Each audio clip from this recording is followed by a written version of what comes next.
Hello, yengbi pun nampu ikut nang korum jari amasung taram nok jari. Ngasi video sidi ai mayam da ai bu follow tawbir kiba ai bu support tawbir kiba ai ne hek Facebook page rak padagi ai ki damakta support tawbir kiba isil nok sing ahlaman sing isi sal kwai puna ki mafam da ngasi di ai isa gi ba mayam da request amta tawjage aduga karim wafam khaju sengdok jage ai gi hanagi pairamba Facebook account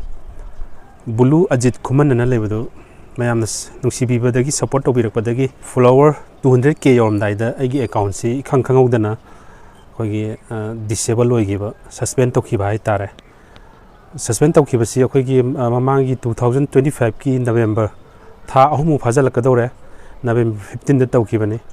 ado aigi side dagi aigi khangna chanaba aigi collecting angamba aigi upai honnabada aigi account hanagi recover tawba ngamdre sin aigi anisuba account yakhidare matungda hangkiba account mayam da ina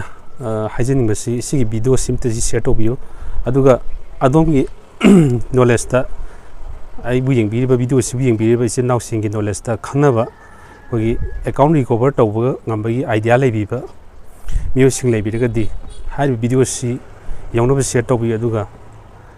karigumba account recover tawba ngambada aigisu site angamba aina ngamjaba awaman khada su tokjage masigi account se aigi diamna maruiba aigi di hek Facebook page rak padagi memories kam yaugre mem khangbirangoni Facebook page mi mana account mangki bagi awabasi masidi digital content creator khatana khangani haitare ko aduna yam wan hona jadana aisu 200k yom daidane ado meta gi site gi su mogi su pau phongna biya phongna do mogi oina di amuhna review to ya ro hare do yengbi bi sin nauk sing knowledge ta akhangma knowledge ta khogi technical gi line da digi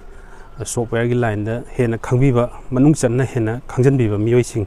khangna biraga di manpur manung dagi boiro mapan dagi boiro video su yengbi bi sin nauk khodi mangna haiba sigi matang na knowledge le biraga di engonda